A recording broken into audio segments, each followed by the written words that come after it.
I'm feeling good. What day is it today? It is Tuesday, March 12th. It's a wonderful day to be alive. Welcome, welcome.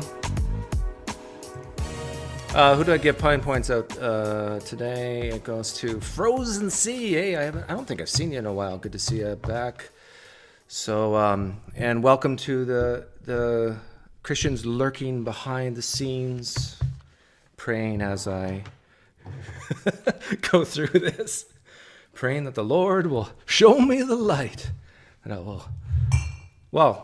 will see the light. If Christianity is true, I'll see the light someday. Every knee will bow, every tongue will confess that Jesus Christ is Lord. So if it's true, then I will see the light eventually. I want to ask Christians a question, and that is, have you guys figured out yet that the reasons for the resurrection that guys like Mike Winger posit, that they don't have any effect on non-believers, non-Christians, or at least most of them? Have you guys figured that out yet? Have you asked yourselves why that is? And I'm sure you have some reasons, like we all have these biases against, or proclivities against miracles, and that we just there's scales over our eyes. This is why I like the Calvinists. They'll just come out and tell you, because you're suppressing, you're lying to yourself. They don't hold anything back. They'll just let you know that, you're not a good person, and this is why you don't believe it. I want to remind Christians about something. When you give a list of all the reasons to believe in the resurrection, do you realize that you're doing this for yourself and not for non-believers? Do you realize that your own texts say that the cross, the gospel, is foolishness to those who are perishing? It's foolishness. So I think most Christians would agree that a person walking on water and being dead for 3 days and then rising from the dead is something that's just abnormal. And for a person to believe that is foolish. Oh, I got this one video that I found recently. I wasn't planning to do this, but let me find it quickly. And I want to show you, because if I do it, it's mocking. But if I can find a Christian to show why the gospel is foolishness, then I can get away with it. Here, I think I found it. Oh my. Okay. That's not it. Let's see if I can find it here. And then B or 2, whatever I said before that. Okay, so this is a Christian pastor, Matt Chandler, and he's talking about the foolishness of the gospel. Sorry that it's not cropped properly or screen captured properly, but here we go. If you've contextualized the gospel to the point where everyone likes it, you're no longer preaching the gospel. It's not gonna. It doesn't matter how cool you are. It doesn't matter where you dress. It doesn't matter how you talk. It doesn't matter what you can't contextualize the gospel that far, or it's no longer the gospel. See, there's a foolishness to what we believe. It's crazy. Like if anybody ever says it back to you, you know the Holy Spirit's done a work in your life. Okay, I want you to pay very close attention. This is a Christian pastor, and he's basically going to summarize the gospel. And he's going to make it powerfully clear that the gospel is foolishness to believe. Like if someone says back to you, okay, so let me get this straight. A virgin gave birth to a guy who was God, but only part of God, but still completely God, but man also. Lived perfectly, so they killed him. They buried him, and then he came back to life, and then he floated back into heaven. And then one day, let me make sure I get all this right. One day, he's coming back on a white horse to get us. That's what you believe, partner? What's our response?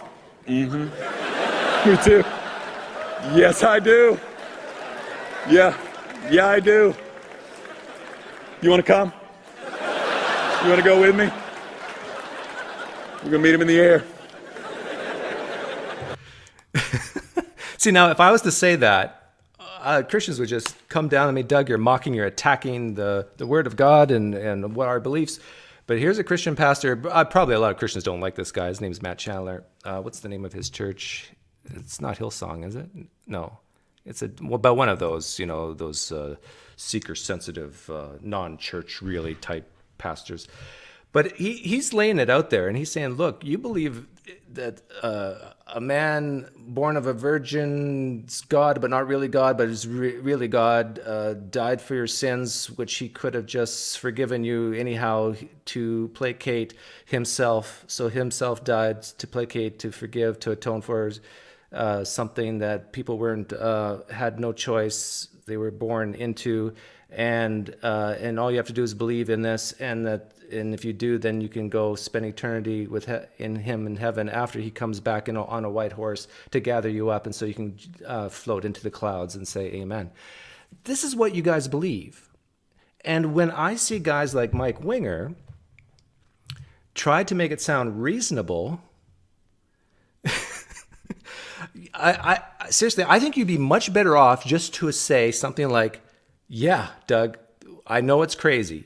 And you could say stuff like, but it's crazy that something can come from nothing, right, Doug? You could say stuff like that. That's a good point. It's pretty amazing to even think that why we're even here. Why is there something rather than nothing? I get that.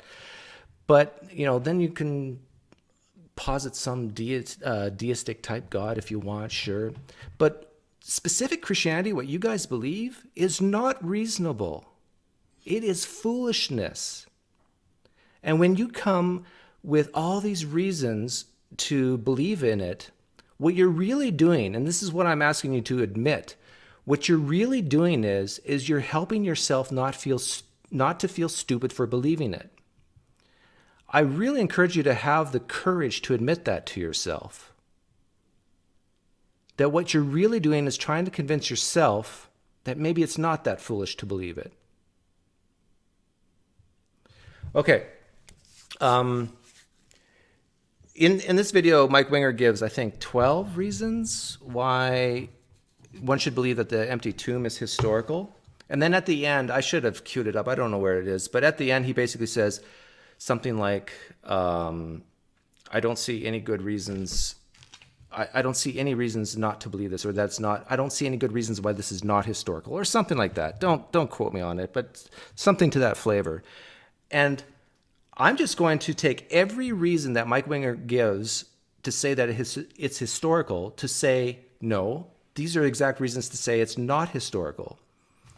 And it's really actually pretty easy. And so if you're a non-Christian listening, you can use this as well. So let me get started. Multiple attest. Number one, you guys there, appreciate you guys being there. They're making sure the chat stays a good environment. Okay, so the first reason, number one, is a term that historians call multiple attestation. That is, there's multiple sources attesting to the truthfulness of a specific thing. Okay, so basically the number one reason to think that the empty tomb is historical is because there's multiple attestation, which means that, hey, a guy said, I saw this, and another guy said, hey, I saw this, or a woman, whoever. And so there's multiple people saying that something happened, multiple attestation. And, typically that could be a good way to go. However, the important key here is that it's independent. That's huge. It has to be independent. And because if Fox News reports on Donald Trump said X, and then CNN takes what Fox News said and reports what Trump said, and BBC takes what CNN said, which got it from Fox News, and who got it from Trump, said, number one, what Trump said could still be false. And number two, you see what the attestation's doing here? It's just BBC used CNN as a source, who used Fox News as a source, who used Donald Trump as a source, or as him saying something. So independence is huge here. And historians say, no, the Gospels are not independent. In fact, the first gospel, Mark, is probably took some things from Paul, the earliest writer of what we know about Jesus, and also took things from the Old Testament, which even predates Paul. So we have this like incestuous relationship between the Gospels of so much borrowing and copying word for word that you can say at least that it's mostly not independent. So here's the exact reason that Mike Winger is giving as a reason to believe that the empty tomb is historical. I'm saying is a reason to say it's not. Now, again, I'm not saying this to convince any Christian listening, but I'm just trying to make a record here, a video record of all the reasons why guys like me don't believe it. And I realize it's not going to convince the Christian because most Christians believe for other reasons, not because of this. My guess is Mike Winger didn't even know, I'm going to guess 80% of what he's saying here when he first became a Christian. And so you know that there's something underlying. There's something else going on here. But anyhow, let's move on. Second reason, I'm going to skip most of this. I'm taking everything out of context on purpose. So think the worst of me, if you will. Multiple attestation. The second reason is early attestation, or evidence that the stories aren't just in lots of sources, but they go back to early sources. And this is ideal. This is exactly what the historian wants. Okay, number one, early sources doesn't mean that it's true. Like, I think some of the writings from Joseph Smith took place months after the purported event of seeing the golden tablets or whatever. People can see something and hours later be mistaken on what they report to have seen. So just because it's early doesn't mean it's true. However, I do agree that earlier is better than later. But here's the thing, Mike. What you say is early attestation. Most secular, those evil historians that just have biases against miracles, they say that the Gospels were written all after 70 A.D. and that our first writings are 2 decades at least after the purported events. We have no records, zero, zip, nada, of Jesus written during the time of Jesus' life. Jesus never wrote anything, apparently, that we have found. So here's a good reason to believe that the empty tomb is not historical. As they're looking at history. I want lots of people telling me about it, and I want them to tell me about it shortly after it happened. First off, I'll say this. Every document in our New Testament, in the Bible that we've got, from Matthew all the way to Revelation, all those documents, they're all first century documents. In the 1700s, there was a lot of theories going out there. If you were reading scholars back then, you may have been convinced that these documents were written much, much later, in the 2nd or 3rd century even. And that's not the case, okay? So Yeah, so even if they're first century documents, if it's true that the Gospels were written 70 years or later, 70 AD or later, odds are that anybody who walked or talked with Jesus would be dead, would be gone. Odds are that these Gospels were written at a place even 1,000 miles away from the purported events, like Italy or Greece. So here's a reason to believe that the empty tomb is not historical. Okay, I'm going to fast forward it to the Creed, 1 Corinthians 15. And just for the exact reason that Mike says that this is a good reason to believe that it's historical, the empty tomb, I'm going to say it's not historical, using the same text. Records this. So this is the statement that Paul relates to the Corinthians. And he writes this probably about 55 AD, okay? Maybe around 55 AD, he's writing 1 Corinthians, which is really near. I mean, we're talking within 25 years of the death and resurrection. But the content itself doesn't originate with Paul. And I'm going to walk you through it to show you why, not me, but why the overwhelming majority of scholars agree that this content goes way before Paul. So this is historical content dating to probably within 5 years of the actual events themselves. So it says in 1 Corinthians 15:3, he says, "For I delivered to you as of first importance." By the way, I don't care if it's 5 hours. That doesn't mean it's true.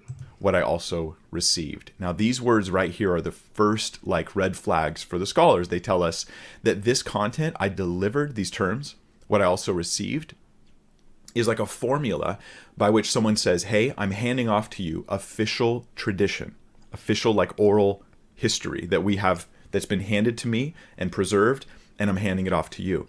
What's more is what follows is written as a creed.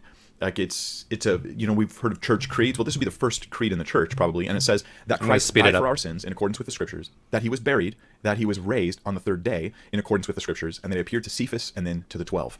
And that section right there, this is not a mind. Notice what it does not say. It says that he appeared to Cephas and then to 12 all at the same time. It does not say that. And I apologize that it's not cropped right, but Minority opinion. They believe this is within 5 years of the death and resurrection of Christ, and it traces to a Jerusalem source. So we're saying that the death, burial, and resurrection, notice it's a sequence. Death, he died, he was buried, he was raised. That this is going back to that very early source. Jerome Murphy O'Connor. And then it says, then he appeared to more than 500 brothers at one time. 500 brothers. What does that mean? That means brothers in the Lord. At one time, most of whom are still alive, though some have fallen asleep. So if this was a creed written within 5 years of Jesus' death and resurrection, apparently, did some people already die? Some have already fallen asleep. See, this is a double-edged sword. If you're going to believe that this is a very early creed and that some people have already fallen asleep, meaning died, can you imagine how many more would have died by the time the Gospels were written? Most of them. But anyhow, my point is this. Imagine, if you will, close your eyes, Christians. Close your eyes and imagine a cult being formed. And this cult is my cult. And it's like I did something amazing. I flew, and you're skeptical, Christians. You're really skeptical that I flew. I went to the Grand Canyon last week, and I just jumped over the cliff, and I flew.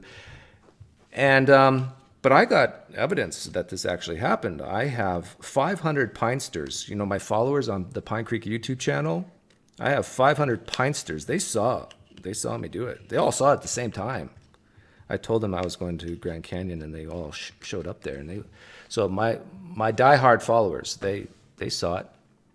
And then my inner circle, the guys who really love me, they saw it too, that I flew. Do you believe me, Christians? What would make you? I know I'm just telling a story here. I'm fibbing, right? But let's say I was being dead serious. What would be your first thought? Oh yeah, Doug. Yeah, you say you did this, but all the people who vouch for you are your friends and family.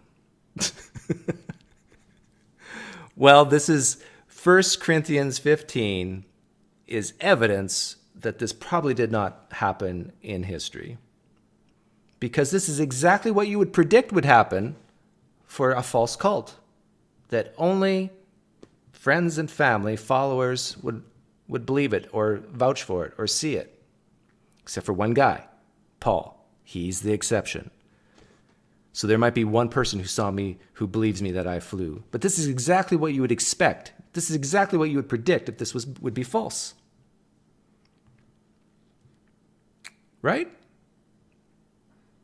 Wouldn't it make more sense if there's this guy named Jesus who died for the sins of the world, who really, really wants people to believe in him? Christians, you believe that, right? That Jesus really wants people to believe in him? That he can see the future and all this great stuff? He's all powerful. Don't you believe that more people would be in heaven today or be saved if Jesus would appear to the Chinese? If the Mormons were right, flew to America and appeared to people in the North America and started a tradition there? Wouldn't you think there'd be more people in heaven and saved today if Jesus would appear to the Sanhedrin and to Pilate, to all Roman and Jewish authorities at the time? The people who just didn't like him and thought he was full of bunk and a blasphemer? He could appear to everyone on the planet, but he didn't. 1 Corinthians 15 is evidence that this is bunk. 1 Corinthians 15 is evidence that this probably did not happen. It's a story of how a small cult would get started. Christians, if you're honest with yourself, you would admit this. This is how small cults get started, with a few people, followers, believing certain claims.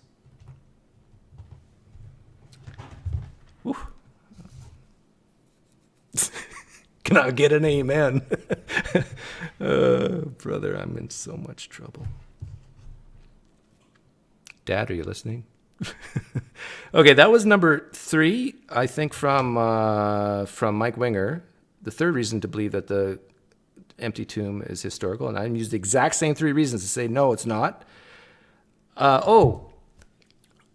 In here, actually, let me keep playing. He passed away, but he was a leading authority on St. Paul and professor of the New Testament at the École Biblique in Jerusalem. He said the following. He said that a literary analysis has produced complete agreement, and I quote him here, complete agreement among critical scholars that Paul introduces a quotation in verse 3b, which is the section I just read to you. Complete agreement. Then how early is it? Well, within 5 years. Why do we say within 5 years? Well, Jesus' crucifixion, that's about 30 AD. 1 Corinthians, again, was about 55 AD, but the saying is older, and he had to have received it. Well, Paul himself... Yeah, I agree with all this. That makes logical sense. But keep in mind that in this creed, now, some people say that the creed is only from verses 3 to 5, but remember, Paul says, and lastly, he appeared to me. Now, that, of course, can't be part of the creed, right? Because the creed has to predate Paul. He could have received it when he was converted, maybe about 33 AD. His conversion happens. He's in Damascus. He could have got it from the disciples there. There were already Christians there. They could have told him, so it could have happened right then.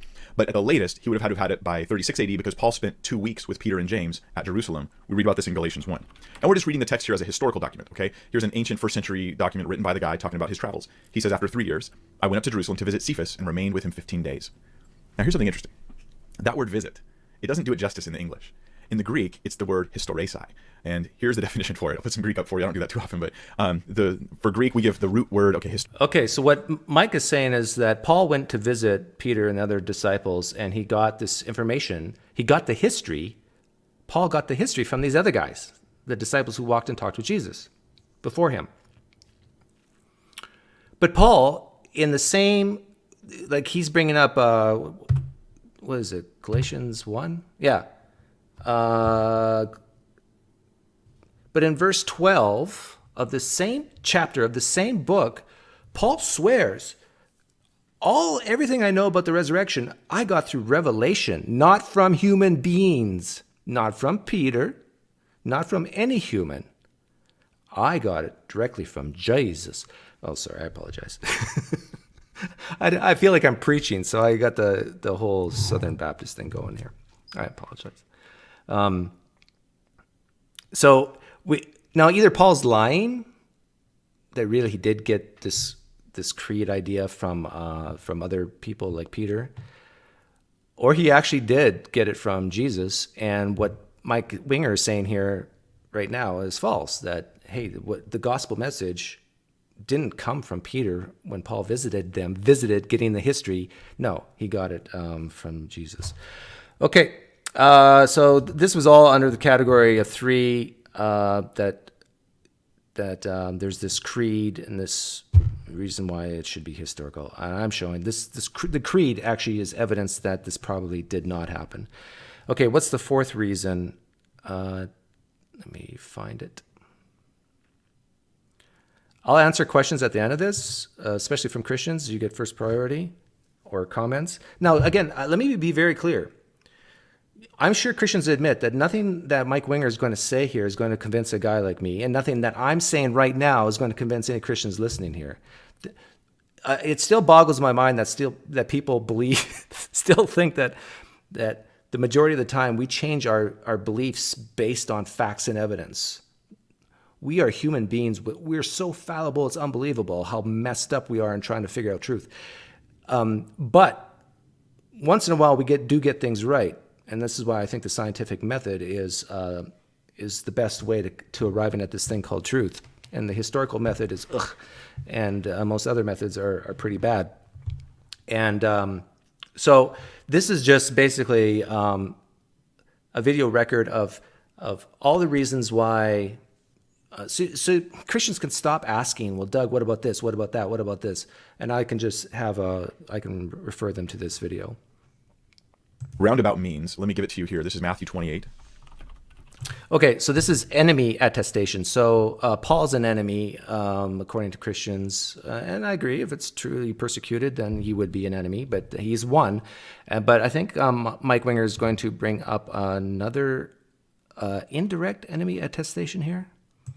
Matthew 28:12. It says, and when they had assembled with the elders and taken counsel, they gave a sufficient sum of money to the soldiers and said, tell the people his disciples came by night and stole him away while we were asleep. So this is the initial response as recorded by Matthew. Now, you could have different ways of approaching the text, right? You could say, okay, what's Mike talking about here? He's talking about Matthew chapter 28. The author of that gospel says that there was Roman guards put around the tomb of Jesus, and that Jesus rose from the dead, and these Roman guards apparently saw it. Or at least saw that the tomb was empty. Now, whether they fell asleep, who knows? But they were there before the women. And the Roman guards saw the empty tomb, according to Matthew, before the women. And ironically, what was life-changing for the women and for the disciples didn't faze these Roman guards. Even the ones that were supposedly persecuting Jesus and putting the purple linen on him and the crown of thorns and taunting him and teasing him. And then everything that they said about Jesus was wrong, and he did rise from the dead, apparently, and yet they just took a bribe from the governor or from someone and kept quiet. Man, wouldn't it be amazing, Christians? Wouldn't it be amazing if a Roman guard wrote a gospel that dates like close to when it actually happened? Wow, wouldn't that be something? That'd be a lot better than what we have. But that still wouldn't demonstrate to a guy like me that it actually happened, because, of course, there's so many other explanations. But anyhow, let's go on. I believe the Bible, therefore, they said the disciples stole the body. But you could even be a skeptic, and you can start by saying, I don't believe the Bible's accurate. I don't believe it's true. I don't trust it. You do not even have to be a skeptic, Mike Winger. Oh, by the way, the word skeptic is, in my opinion, a derogatory term that Christians use to refer to other people who are not Christians. But you Christians, you're skeptics too. You're skeptical of every worldview other than your own. I want to play a clip of... Now, remember, this is a reason that we should believe that the tomb narrative is fact, that it actually happened in history. And I'm going to say the exact same reason, these guards at the tomb, is a reason to say, no, it's not. And I'm going to have William Lane Craig say it for me. Most scholars don't accept the historicity of the guard story. Most scholars don't accept the historicity of the guard story. Okay, so most New Testament scholars don't accept that this actually happened. Why? Because it's mentioned in one gospel, not the other gospels. They're quiet about this. And Mike's making it sound like here it's just the skeptics who say, well, this is not reliable. No, this is part of a story, Mike. This is an author saying, I can foresee some people saying this is not historical because the body could have been stolen. So let's insert these guards into the story, into the narrative. And so this is why I think we have reason to believe that this never, ever happened in history. Okay, let's move on to number 5, the 5th reason Mike gives that this is history. And I'm just using every reason Mike gives to show why it's not history. Not tenable. You can't sustain that reasonably. But it proves that there really was an empty tomb, or at least it points to it. That's 4. Let's look at number 5. Number 5 is easy. Let's look at a list of all the competing traditions, all the sources we have from history that say that Jesus wasn't buried, and that or that he was buried and the tomb was still occupied. There are none. That's number 5. There's no competing traditions. There's no competing traditions? Plenty of people wanting to refute Christianity at this stage, trying to refute it, arguing about it. None of them challenge the empty tomb. I think that's pretty significant. Whoa, you know how much trouble I've gotten into in the past by using the argument from silence? Christians, you can see this, right? You see what Mike's doing here, and some of you listening right now have even said those exact same words that Mike's saying to me. Like when I talk about, wouldn't you expect if there was darkness over the land for 3 hours that someone else would have reported it? Doug, that's an argument from silence. Stop it.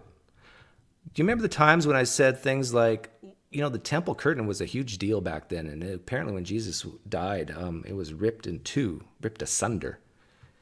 Do you think like some Jews would have reported that, or anybody would report that outside the Bible? That's an argument for silence, Doug. Stop it. Well, what Mike's saying here is there's no competing traditions for Jesus. And even that I don't believe is true, but that's an argument from silence. I think the belief system that Mike upholds is the one that won out in the end. And I think maybe a lot of the competing ones were destroyed. But I would say that even within the Gospels themselves, they're competing against each other. Maybe not on the core, I'll grant you that Jesus died and rose again. Sure. That's the core of Christianity, granted. But Christians, I think you admit that a lot of the theologies, you can see the Gospels kind of competing with one another, and especially against Paul, and how much of it's works and how much of it's faith, and do you need to repent, and when's the second coming, and all these things. There's competition, competing traditions going on here. Okay, that was number 5. I don't know, like, no competing traditions. Like, is there competing traditions in Mormonism or Islam? I don't think so. Does that mean that Mormonism and Islam is more likely to be true? Now, I guess you could say, well, there's the Shiites and the Sunnis, and they're competing, but there's the Protestants and the Catholics, and they're competing. Well, what about Mormonism? Is there competing traditions there? Is there another explanation why about these golden tablets? Well, they just lied, Doug. We have signed testimonies that people saw these golden tablets and that they're the very words of God on them.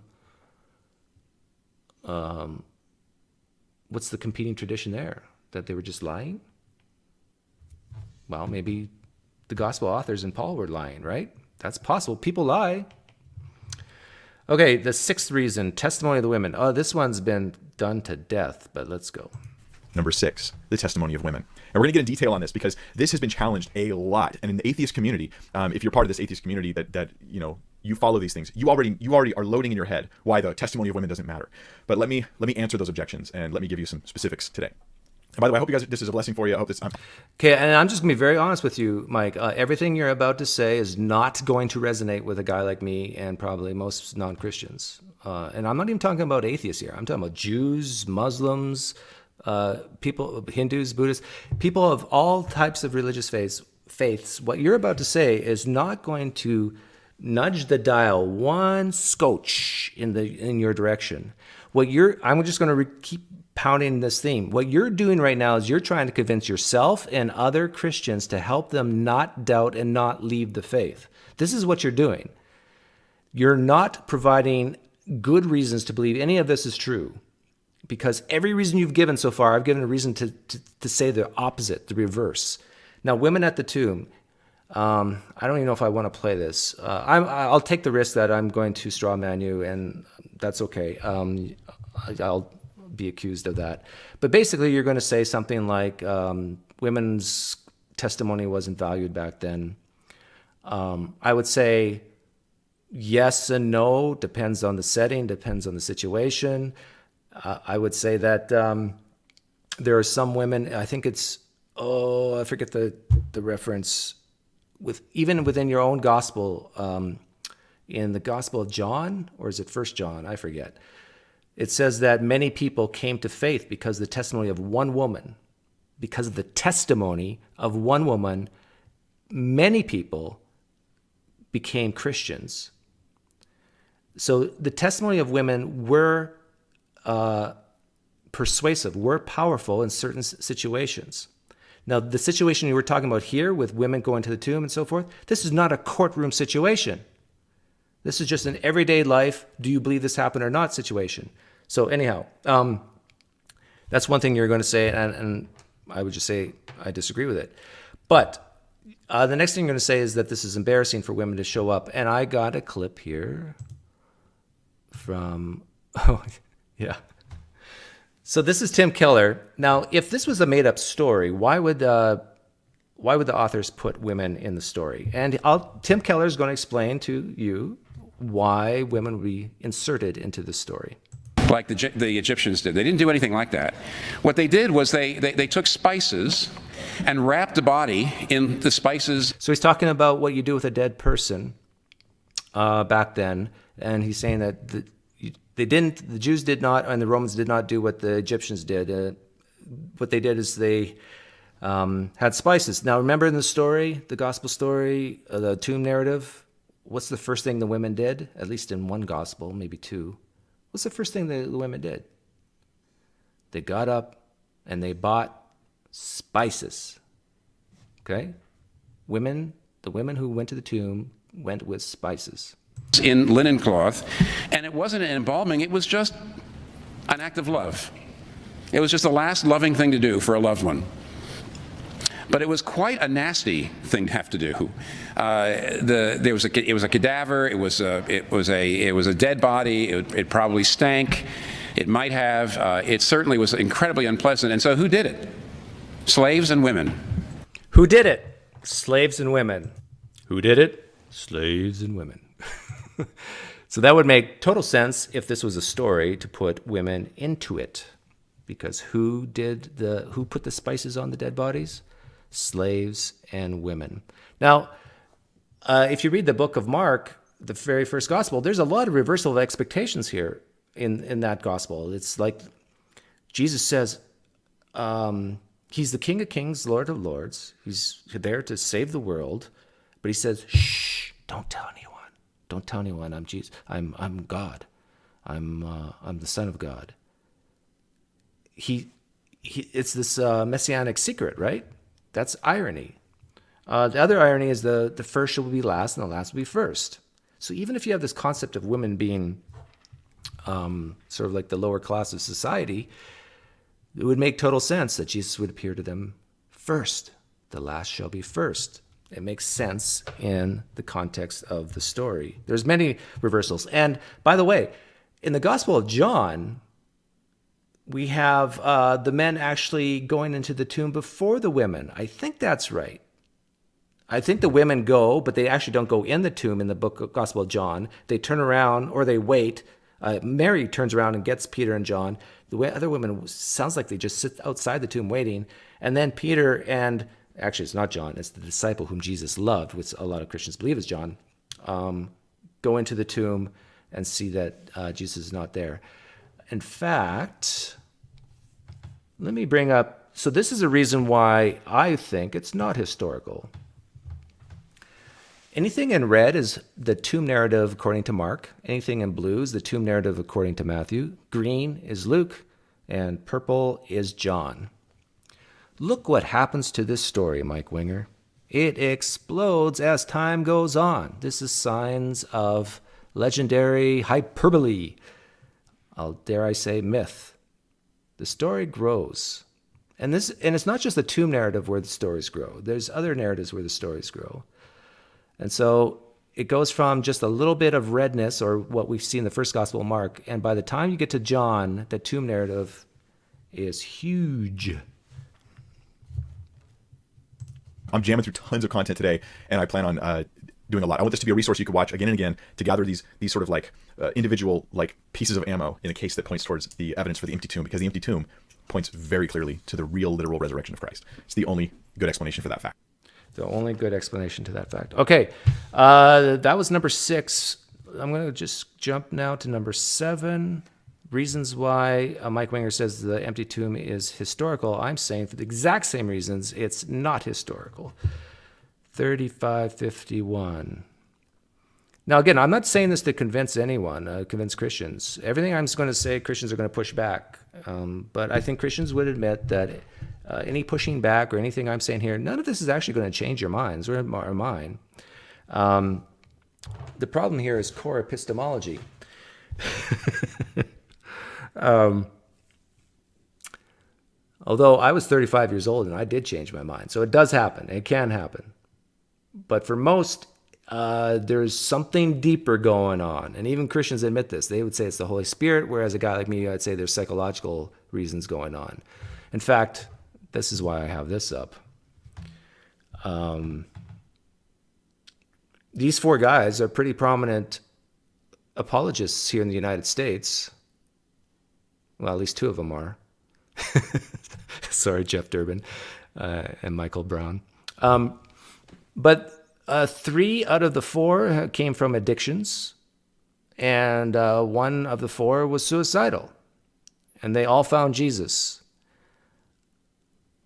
Two out of the four, no, actually 3 out of the 4 women were involved. You know, there was women at the tomb. Well, there's women at these guys, in these guys' life, to help spur them on. Lee Strobel's wife became a Christian before he did. And boy, and he was a drunkard. And boy, that's strong motivation to change your life and change your worldview, isn't it? Jeff Durbin was addicted to all kinds of drugs, almost died several times. Boy, and his wife was a Christian. Boy, that's motivation to become a Christian and change your worldview, isn't it? Hey, thanks, Craig Duncan. I appreciate it a lot, the donation. And Michael Brown, he was addicted, and wouldn't you know it, a nice, probably good-looking gal invited him to go to a Pentecostal church, and that's how he got started. And he's a Pentecostal today and believes in a whole bunch of types of miracles. So anyhow, point number 7. Gaze of Vermash. He is called the greatest Jesus scholar of his time, and he's not a Christian. He said that female witnesses had no standing in a male-dominated Jewish society. This is still number 6. Why he would support this as well. Okay, so that was number 6, the testimony of women. The testimony of women. There's another brief one. I'll hear number 7. I'll give you. Number 7 is that the Jewish practice of noting the gravesite of spiritual leaders. This is something Mike Licona puts in his book, The Resurrection of Jesus, a historiographical approach, which is a really interesting book, and it's very hard to read. It's very long, and you have to be committed if you want to read through it. I'm just being real with you. But I have read through it, and I found it to be very rewarding, very interesting, and something worth thinking about. So in his book, he talks about how there's this actual Jewish practice at the time where you would note the burial site of a spiritual leader. And Jesus was a well-known spiritual leader. He had a large following, although, yes, it was very controversial at the time. But of course, it makes sense. It's just rational to say that they would note the site of his burial and not be clueless about what happened to his body. Okay, so he's saying that this would be a reason to believe that the empty tomb is historical, that they knew where the body was put. And yet, I guess they didn't produce the body. That sounds very reasonable, doesn't it? You atheists, listen to Mike. Come on, guys. This is a very good reason. But I can do an internal critique here, and I can say this is a reason to think it's not historical, because do you guys remember John the Baptist? Christians, you remember John the Baptist? He was buried by his disciples in a known tomb. John the Baptist was buried in a known tomb. And yet, there was people who believe he rose from the dead. Oh my goodness. You see what happened there, Christians? You believe that Jesus Christ rose from the dead, and all they had to do is produce the body, because they knew where the tomb was. There were people back then who believed that John the Baptist rose from the dead. In fact, that John the Baptist was Jesus. But all they had to do was go to John the Baptist's tomb and show that this was false. But yet no body, a headless body, no headless body was to be produced to show that John the Baptist was not risen from the dead. Mark 6:14-16, Mark 6:29. If you think what I'm telling you is not true, Christians, go read it for yourself. Mark 6:14-16, Mark 6:29. The body of the headless body of John the Baptist was never produced.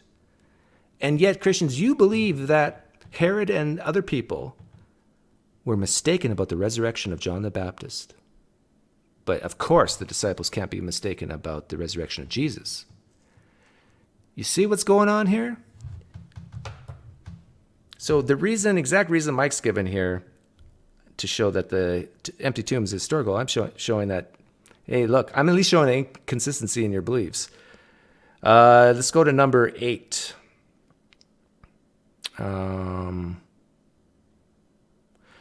Actually, I'm going to play a little bit more of what Mike says here. Number 8. 8th piece of evidence. Oh, this is number 8. Okay. Evidence that points towards the empty tomb being historically true. That is, this story came from Jerusalem. Jerusalem is the worst possible. Whoa. The story came from Jerusalem. Now, this is this is interesting. The context of the story, yes, comes from Jerusalem. But, Mike, are you saying that the people who wrote this stuff down came from Jerusalem? Because if you do, I don't think you can say that. Possible location to make up stories about Jerusalem. Think about it. Like, if I want to make up a story, I want to make it up about a place far away where you can't verify it, where you have to kind of take my word for it. And oh, yes. If you want to make up a story, you write about it from a faraway place. 1,000 miles back then was a faraway place called Rome or Antioch in Greece. These are faraway places from Jerusalem back then. And so if you want to make up a story, do it from a faraway place. Is that what you said, Mike? That's more common about Jerusalem. Think about it.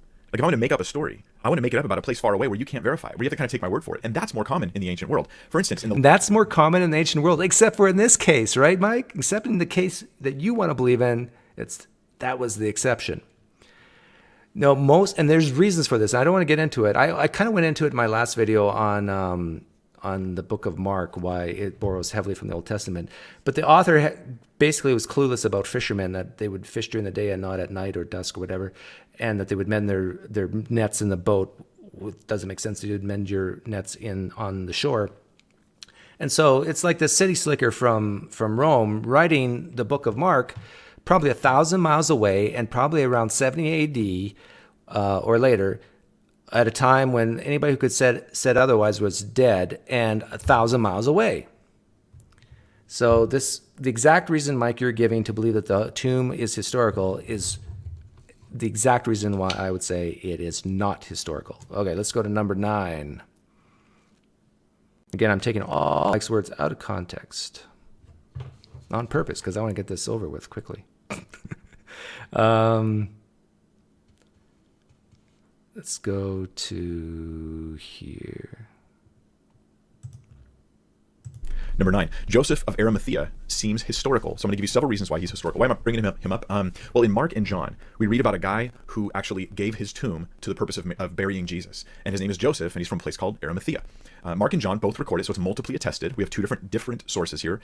They're both in the Bible, but they weren't written by the same authors, and they're not coming from the same exact tradition. They're not quoting each other, right? So these are independent sources, and even the order of the events, the way they happen. Okay, so Mike's saying a reason to believe that the empty tomb is historical is because this guy named Joseph of Arimathea, and good reason to believe that he exists. For the exact same reason, Mike, you say that the empty tomb is historical. I'm going to say Joseph of Arimathea is a reason to believe that it's not historical. And the reason is this character enters the story and then leaves, and we never hear from him again. This is evidence of a story, a telling of a story.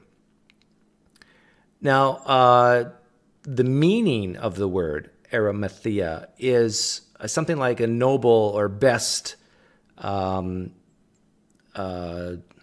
what is it? Noble or best, it's not disciple, but believer or something like that, follower. And so this plays right into the story. The disciples were idiots, Mike. They didn't know what was going on. They fled. They fled. And then here comes this noble disciple to save the day, to take Jesus off the cross and bury him. And then he leaves the scene. So in the context of a story, it makes complete sense. Now, also keep in mind, Isaiah 53:9. Oh, I don't have it up. And Jesus will be buried by the rich, with the rich, something like that. Anyhow, the prophecy, Isaiah 53 prophecy, a lot of Christians uphold. If you're writing a story, you need a character to take Jesus off the cross and so forth and bury him. But this character has to fulfill prophecy, Isaiah 53. And it has to be a rich man. So to me, this is a good reason to believe that this did not happen in history, but this was an author using the Old Testament, using symbolism to create a story that probably did not happen in the past. Okay, let's go on to think about here. About what I'm doing. Well, how much more Jesus? I mean, there's people that cared about him. And Joseph of Arimathea, being part of the Sanhedrin, he was there at the trial. Like, he knows that Jesus was railroaded through. He knows it was unjust. He knows he doesn't belong on that cross. So it makes sense that he would then go and say, hey, I'm one of the followers. I'm one of the secret disciples. Let me at least give an honorable burial. Now, there's an objection to this we're going to come to at the end. So stay tuned for that, because this is an area right here. What I'm talking about right now, this is what the skeptics will attack. And I want to respond to that, to give you, skeptics, I love you. I want to give you good reasons to be Christians, because there's... I love you too, Mike. I don't know, about 1 million good reasons to be Christians, and I'm going to slowly give you all of them on my YouTube channel. So number 10, the 10th piece of evidence. The description of the tomb that we read about in the Bible, it shows signs of historicity. What do I mean? I mean, if it had been written later, if it had been invented at a later time in a different place, it wouldn't be written the way it is. Now, there's 3 different kinds of stone tombs that are carved out of stone. Okay, so basically Mike's saying here that since there's real historical descriptions of something like a tomb, that it lends credence that this actually happened in the past. Okay, so again, I know Christians, you can push back all you want, but for guys like me, the sign of a good story is to have a context. A good story will have a context that's well defined, and that will use, oftentimes, real things in history. And I think this is the exact reason to think that maybe this is not historical, that when you combine some elements like real people like Pilate's mentioned, I don't know why, Mike, you didn't just mention Pilate, like that's a real person, so this story has to be true. No. Just like Mormonism used real people, real places, just like Islam uses real people, real places, Christianity uses real people, real places, and real things. And what you're describing right now is a thing. And but that does not mean or give any evidence that it is historical, the extraordinary part of it. Okay, let's move on. That we've discovered that are from the 1st century, from the time of Jesus, like pre-70 AD or around that time. The descriptions in the various Gospels, they describe a specific kind of tomb. It's called an acrosolia. A-C-R-O-S-O-L-I-A. Acrosolia. This is also called a bench tomb. There's a bench that you can lay the body on. There's different ways they would do this. This is one of the most expensive kinds of tombs, so you would have to be a rich man to be able to afford it. It's a less common tomb for wealthy people. It also, being one of the more expensive ones, it's one of the few tombs that actually had a round stone, door. There wasn't really a door, but blocking the entryway.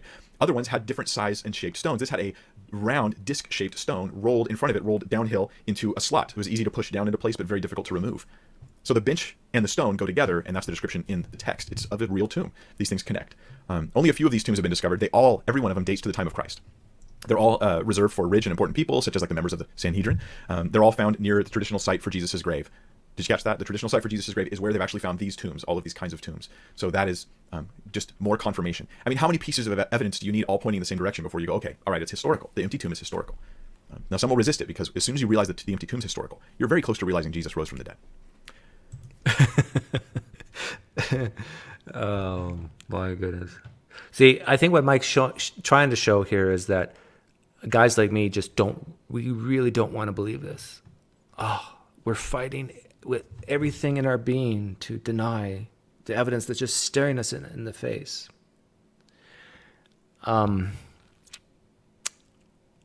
You do realize, Mike, that I know I do this so often, but I really do think it's effective.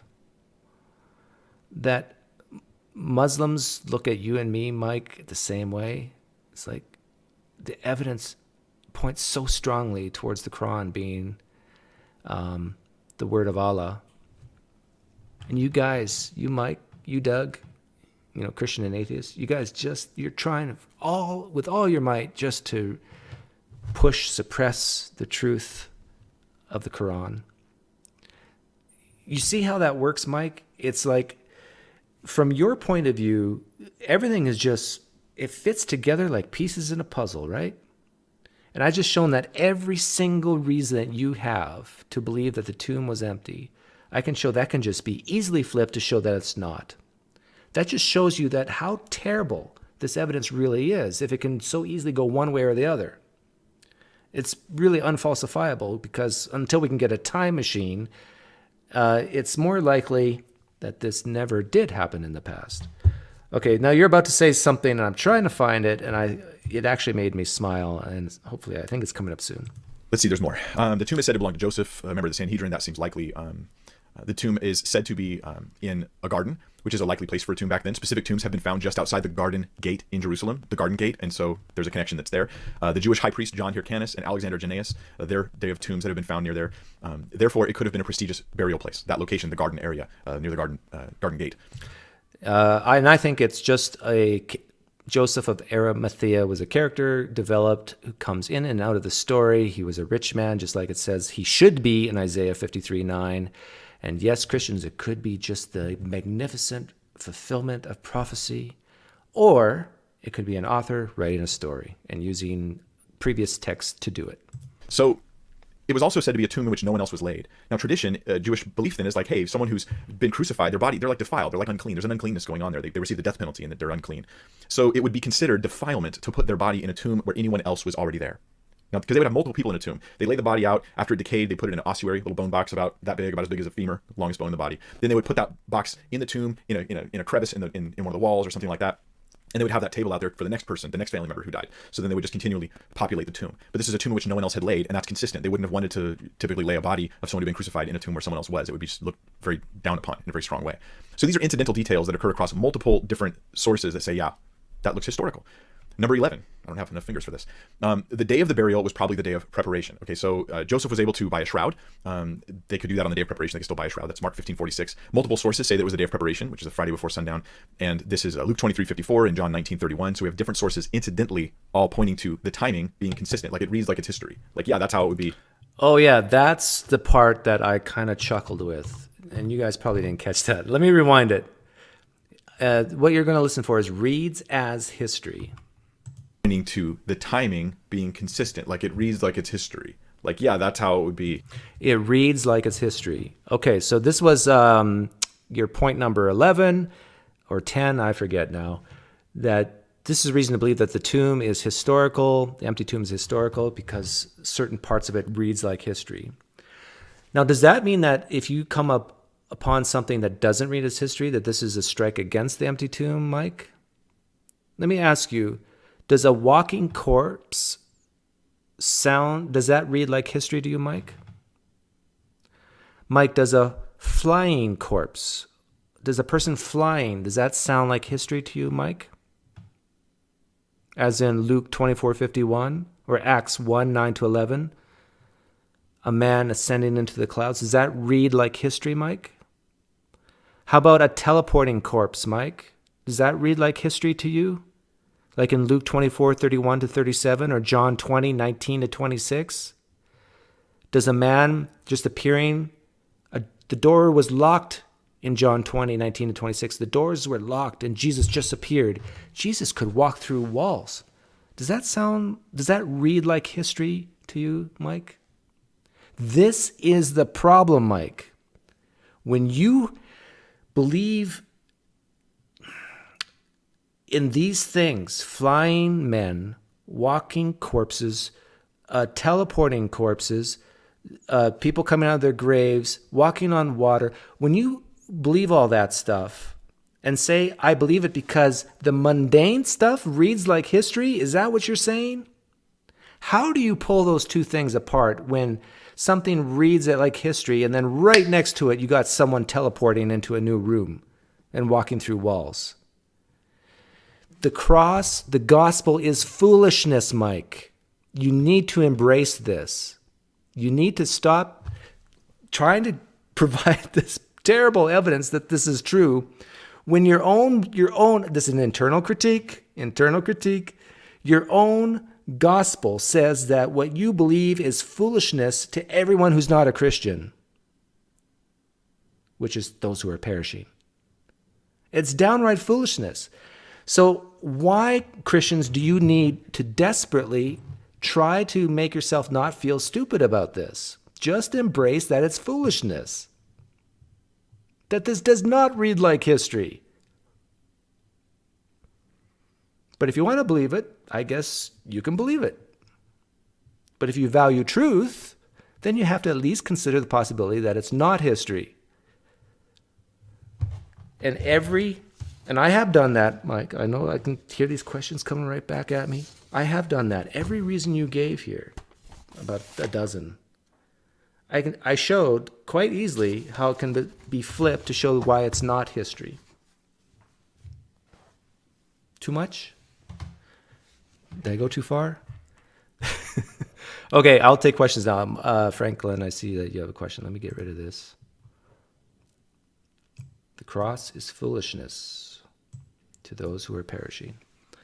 What do you think most likely happened with the empty tomb? Do you feel you need to give an alternative, or is it enough to say it was only written down? I'm not convinced there was a tomb to begin with, Franklin. So, what's his name? Rabbi Tovia Singer had made a great point.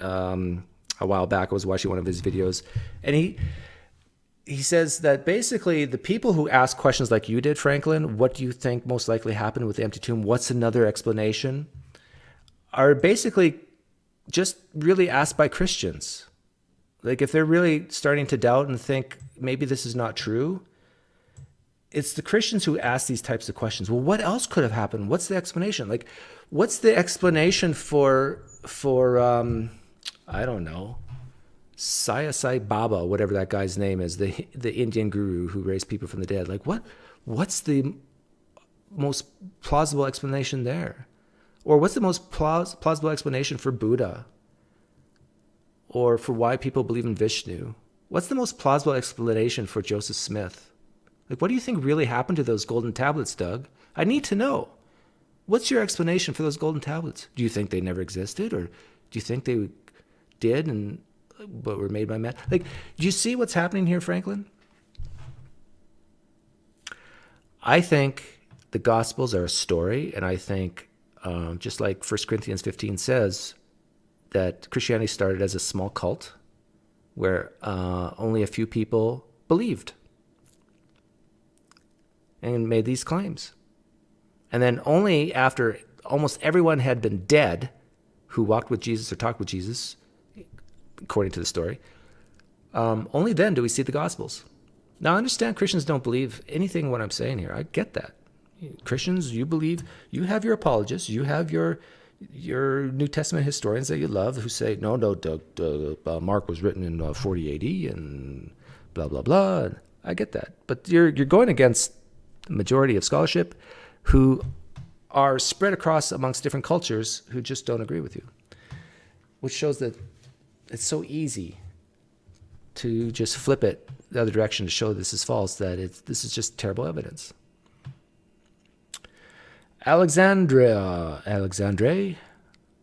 do you know about the miracle of the sun, the Fatima? Yes, I do know about the miracle of the sun. I read about it a while back. That's basically baloney. Oh, thank you, Sloik Widmo. Glad that you could come. I butchered your name. Slovik? Is the W a V sound?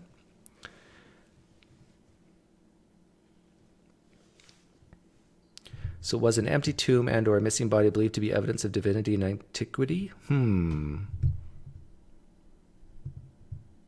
The miracles of Sadi Baba have a lot better witness testimony.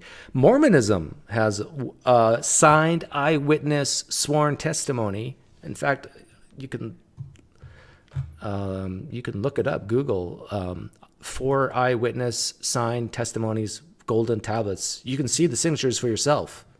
The problem with Mormonism is the evidence is so good that it's easily to debunk. I shouldn't say evidence. The data is so good that we can easily debunk it. Whereas with Christianity, it's so far back and so bad, the data, that it's hard. Like the dirt that's on Joseph Smith, like it's so easy to pull up dirt on how terrible a person Joseph Smith was, the criminal and so forth. Can you imagine if we actually had a lot of data on the Apostle Paul? Oh boy, if we could pull up dirt on that guy, I think some Christians would start to doubt, oh, maybe his epistles are not the word of God. Man, Paul did that? Oh. I mean, even after he became a Christian, Paul probably was a horrible person.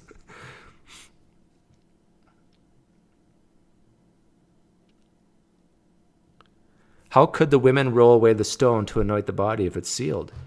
Well, Troy, that type of question just shows your skepticism, your doubt, and your mocking nature of asking common sense questions.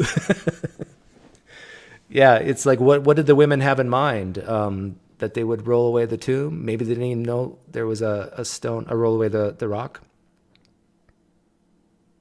Why Passover? It has no connection to eternal life or remissions of sins. Well, Maybe because it's in the spring and the flowers are blooming and the tomb is by the garden. I don't know.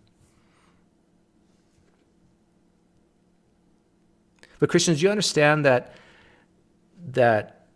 like I've been on so many of Mike Winger's live stream chats. So he's doing a live stream and there's people talking in there.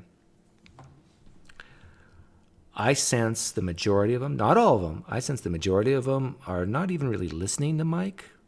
Like I probably listen to Mike way more than half the people watching. They're more or less interacting there, and they have certain questions that they want to have asked.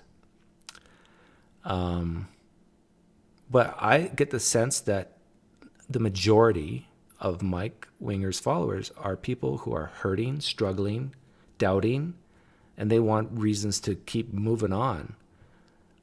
In fact, I asked Mike Winger a question once that, I always see it in their eyes. Oh, here's a question from PineCreek. And it's like, you can see in their face, their smile or whatever.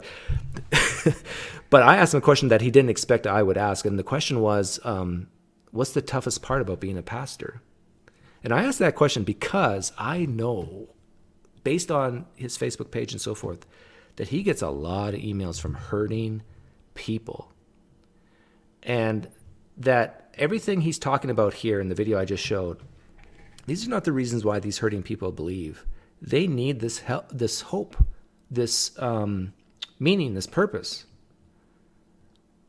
And so that's why you'll hear me oftentimes say is like, stay a Christian, be the best Christian you can be.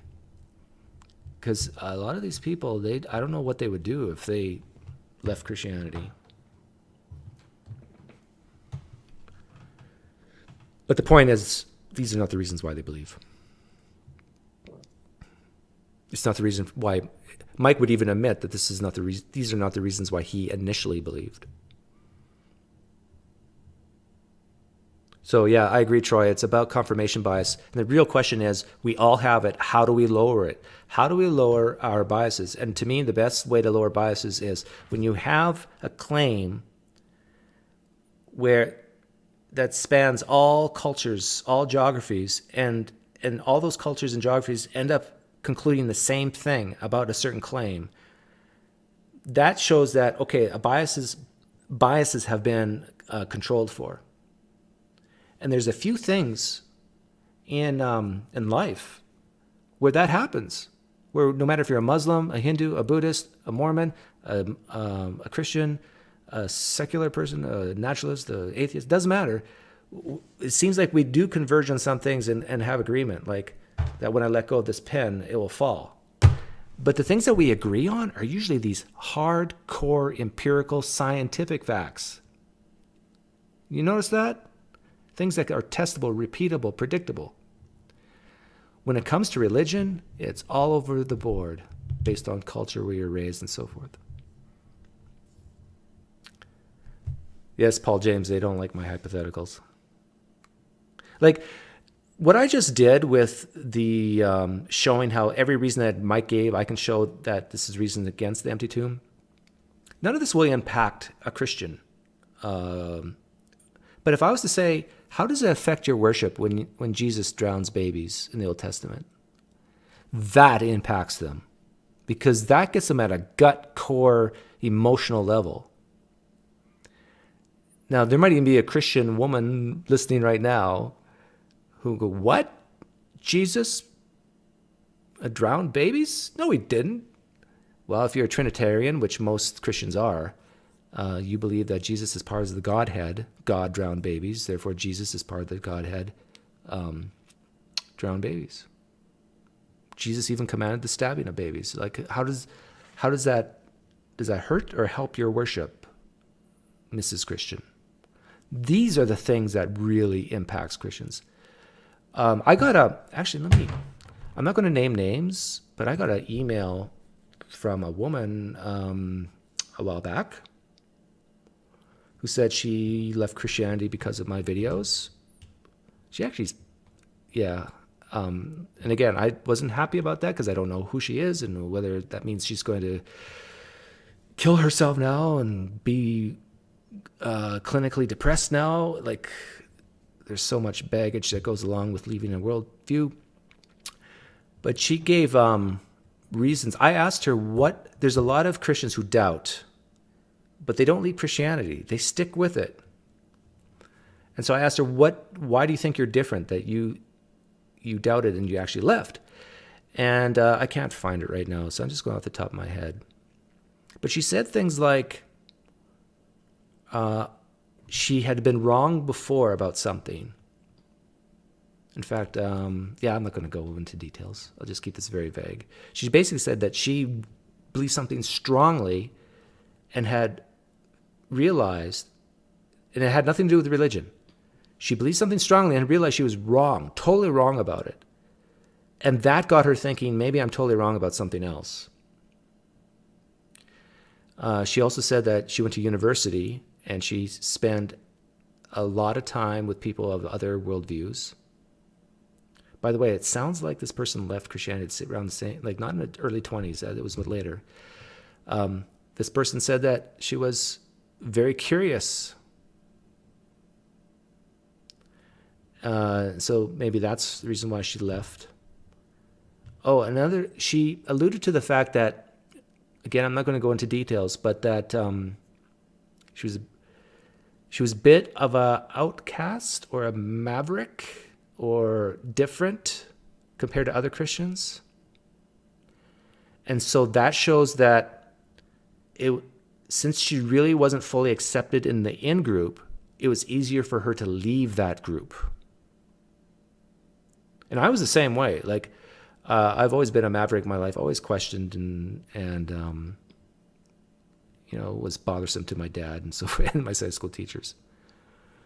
But someone who really needs to be felt and loved is a huge one. If you need to be loved by your in-group, nothing what I said today about the evidence for the Gospels or against the Gospels, that's not going to impact you one bit. No, what's going to impact you is when someone you love and you respect and you admire says something to you that really impacts you on a deep emotional level. Then you're going to start to budge. But a guy like me, no, I'm not going to budge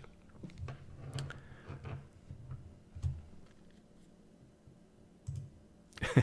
Does music being transcendental to cultures also prove? I'm not sure if what some people view as music, other cultures might say, that's not music.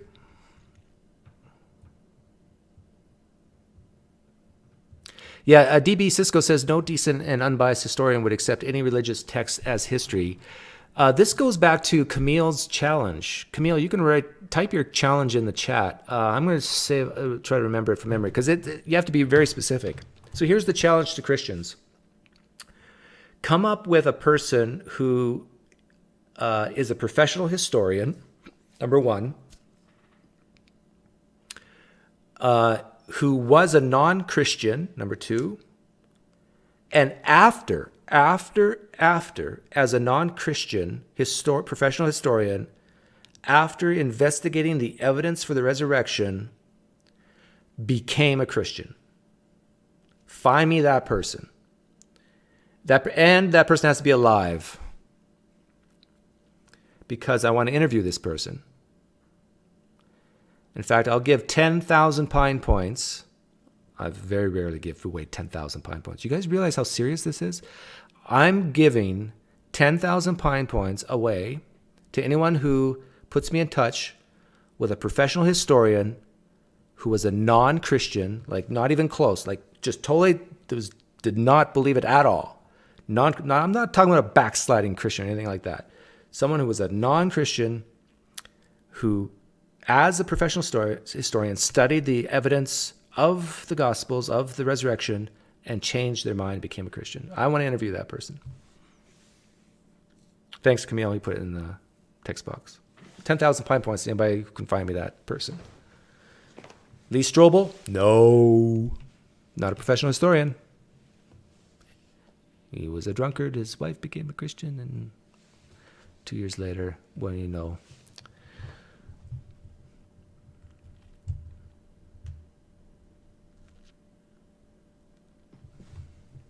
I saw another Christian about William Lane Craig up top.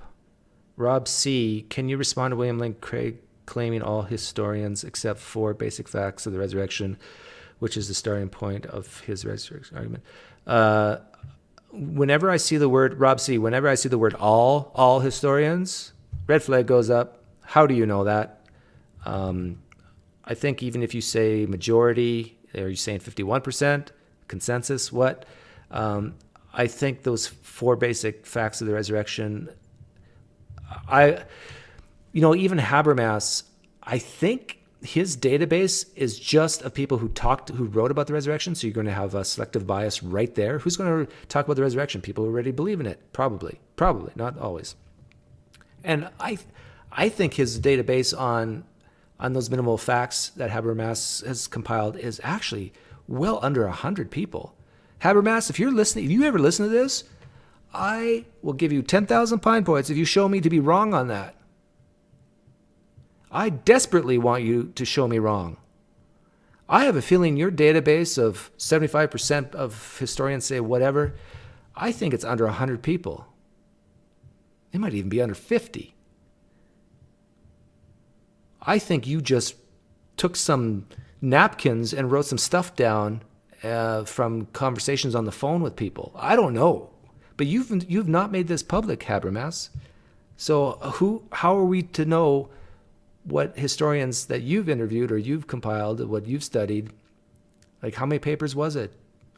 Like when you start adding people in who are agnostic about certain issues, have you included them as in your denominator when you came up with 75%? I don't think you did.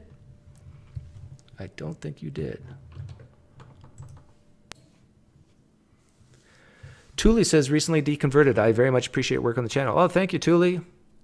Hopefully you can hang in there. I know it's tough. I know the first little while, it's like a born again experience, right, Thule? Like it's like a weight has been lifted, a burden has been lifted. But then the reality of friends and family, seeing that you're not with them anymore on deeply held beliefs can be painful. So I wish you the best. Maria, I have criticized Islam. I have 3 interviews, at least 3, with the Ahmadiyya Muslim group. They're the ones that seem to want to talk to me. I've asked a Sunni Muslim to talk to me. He said no, or he just didn't respond. He initially responded, and I gave him my channel, and he watched, and I haven't heard from him since. I have Muslim Challenge, Maria. If you type in YouTube search bar PineCreek Muslim Challenge, I've done that.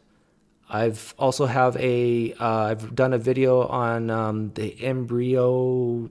How Muslims claim that embryos are the whole embryology is a sign that it's true. Whatever. I got a video on that. That's from way back. But to be honest, it's tough to find good Muslim apologists to critique where it's in English and the accent's not too strong. There are some, of course, not American Muslims, but there's not a lot out there actually. And in America, I'm in America. In America, it's like 4% Muslims here. I know you might be in a different country and where Islam is more prevalent. So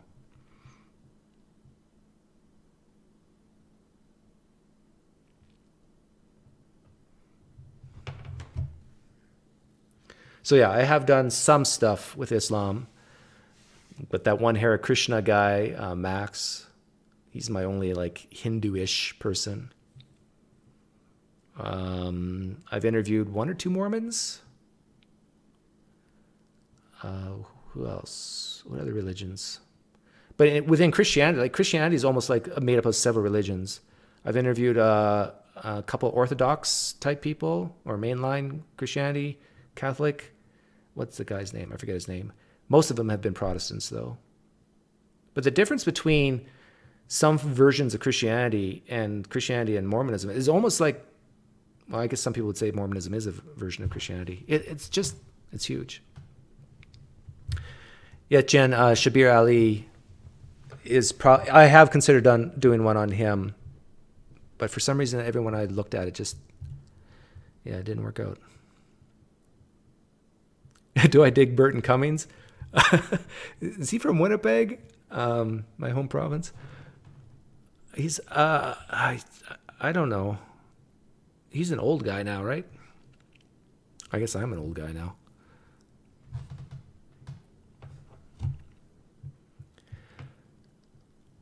So any other questions from Christians? Do the Christians have preference?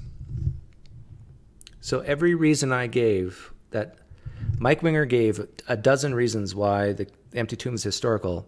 At the end here, I got tired, but almost every reason he gave, I just reversed it and showed that exact reason can be used to show why it's not historical.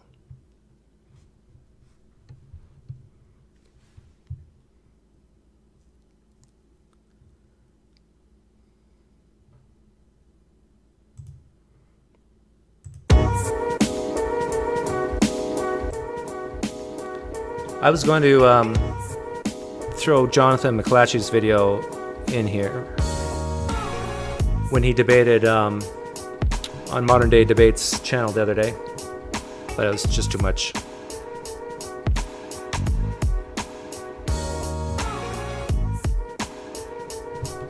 Actually, let me stop the music for a second. This would be my final plea to Christians listening, and so they might not even get this far, but if you can imagine for one, or let's say a few minutes, a second best explanation for the resurrection on your own, you're well on your way of, I think, in my opinion, searching for truth. I know Christians hate this because Christians say we have the truth. Jesus is the truth.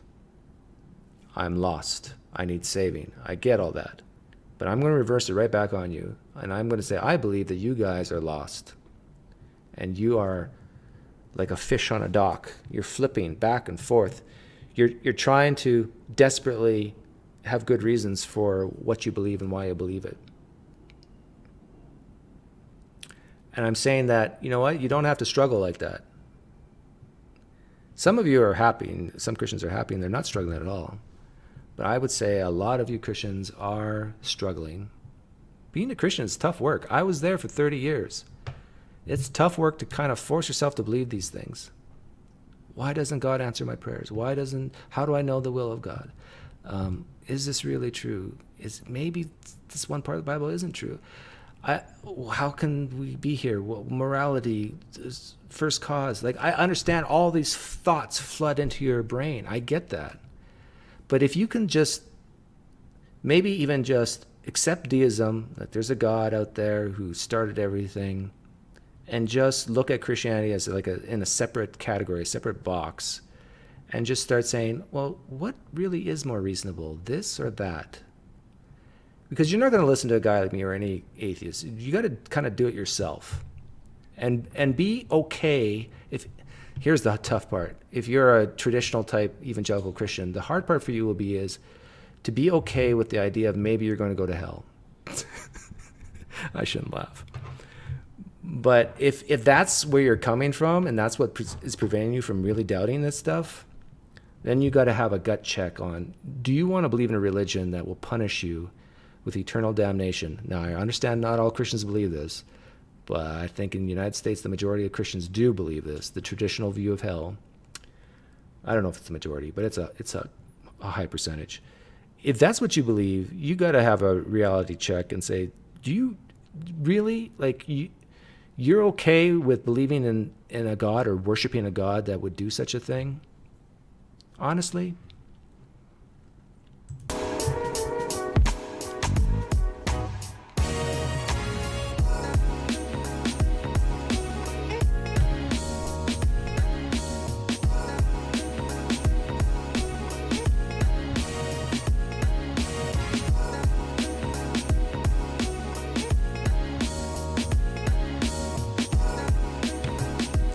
I wasn't cranky, Camille.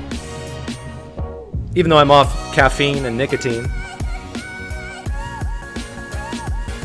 I was calm. Look at my hands. They're not shaking.